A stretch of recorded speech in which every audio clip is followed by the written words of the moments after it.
in your words, tell me what an e-collar is to you and the benefits and if there are cons to it. Talk to me about that. It's definitely, man. For me, the short, analogy I make, it's a smartphone around the dog's neck, man. And if you understand that language, if you understand how to apply that tool in a way that the dog can perceive it as that, the analogy, like a lot of times I'll get pet feed because I do a lot of pet training. I'll get a lot of these pet owners to say, ah, no way.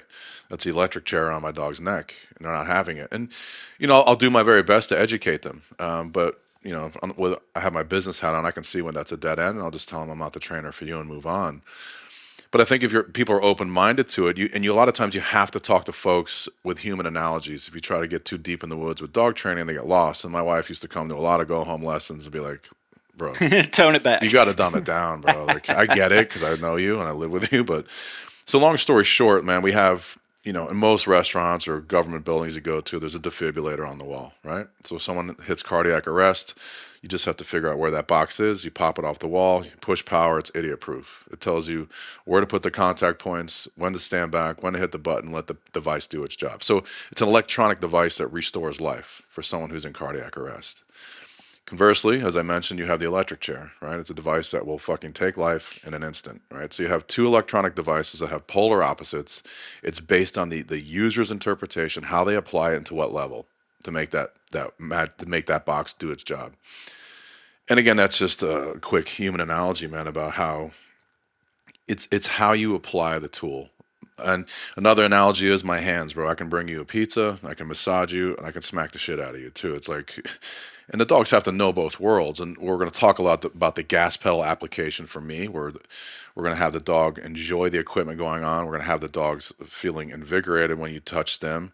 And there's going to be a lot of discussion about that. And some folks have way different opinions about it.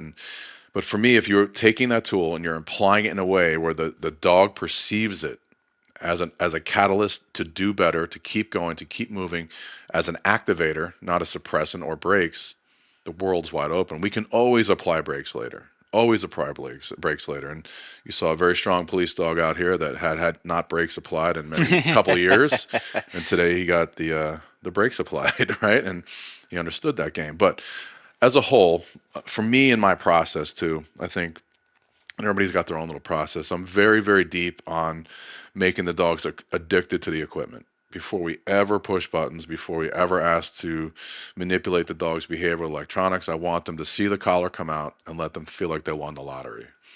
And depending on, I've been around some old school trainers that maybe do what you do, and labs are a little bit thick-headed and thick-skinned, man. It's maybe it's a little bit like marriage, like and dating. Dating is like the conditioning process of the collar, and then when you get the brakes applied, it's like marriage. But sometimes, like dogs are just genetically thick-headed and thick-skinned. You can put a lot of pressure on them, and their feelings don't get hurt. They don't get suppressed. But in my world, what I'm noticing is 30 years ago, we used to be able to get a monster over in Holland. We go over Holland, look for a police dog prospect, throw $2,500 on the table. If we can get them off that trial field into a crate, onto a plane, off the plane, out of the crate, into our kennel without getting murdered, that's box check number one, bro.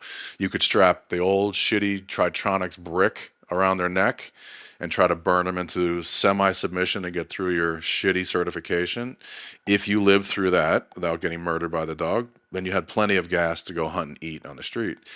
And now that it's polar opposite. I was sitting in the police academy when that first plane hit the tower, 9/11, and that changed the world in a lot of ways, but dramatically changed the dog world because once that hit, then the entire world was looking for dogs for explosive detection, dual purpose dogs. Like every military unit got enhanced. The grants that were established, the money was coming from left and right for police departments to enhance their canine programs. So everybody's looking. So now what happened is everybody got into the game. They're breeding dogs left and right that weren't the same blood of yesteryear, and the dogs were getting younger and younger and younger. And the genetics are good. The dogs are still solid in some ways, but they're much younger where they need much more nurturing and time to develop. And the problem that we were running into is that they were putting these young dogs in these old school programs where they're getting broken left and right. And they're putting these collars on and burning these dogs and they're breaking them because they're not prepared for pressure. And I think it's a huge, huge component of what we do. And I'm involved in a NEPOPO training system, which we could talk about for sure. But there's a many different dimensions of that dog training system. But my favorite for sure is the preparation for pressure. Is that where the dogs, when the day comes when they receive high pressure, they don't crumble. They stay in gear. They stay motivated to do, where you're not crushing their soul electronically, where they're scared to make decisions. Where you see the typical suppressed body language. So, step one for me, day one, is I want the dog to love the equipment. And there's a lot of different ways to do that. And sometimes it's an evolution. Like sometimes realize that that e-collar means we're going to go maybe find ducks, or in my world, it means we're going to go hunt explosives or whatever it may be. And some dogs don't care, but I want to manufacture that kind of an endorphin response when the dog, or dopamine response when that dog sees the gear come out. Now, the typical pet owner can understand this. Like most people keep their leash by the front door when they take their dog for a leash walk.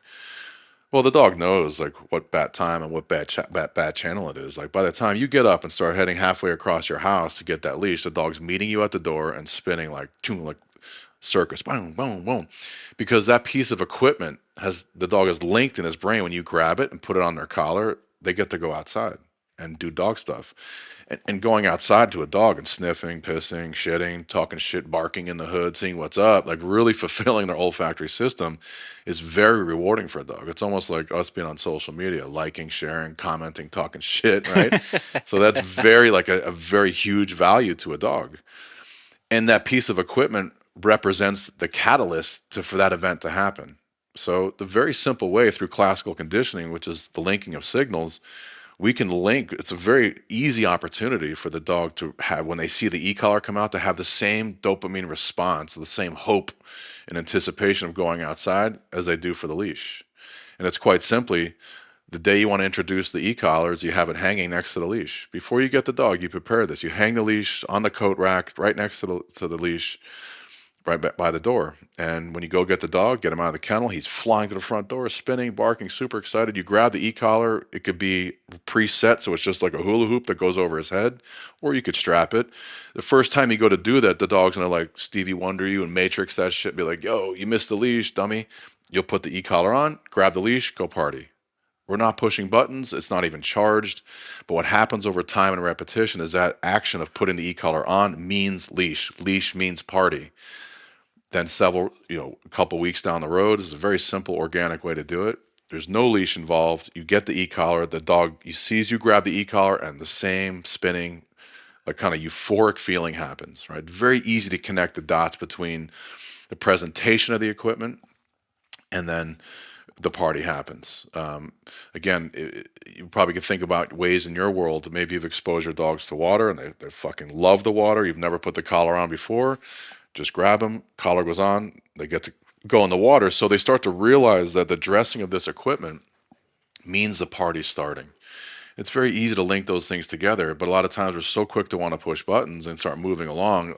I want to make the dogs addicted to the equipment, because the day will come that that collar will distribute the hand of God striking you, right? And I don't want them to hold the equipment in contempt. If we put the equipment on and immediately start pushing buttons.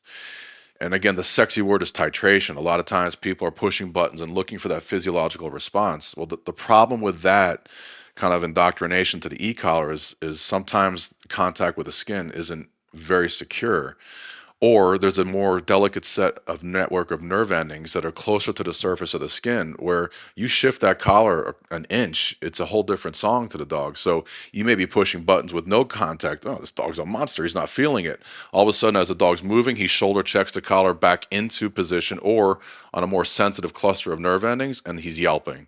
And all of a sudden, the collar is fucking taboo for life. So I don't go down that titration road till a little bit later, after I've really prepared the dog for the stim, which would be step number two. So again, step one, very simple, man. Make them love the gear.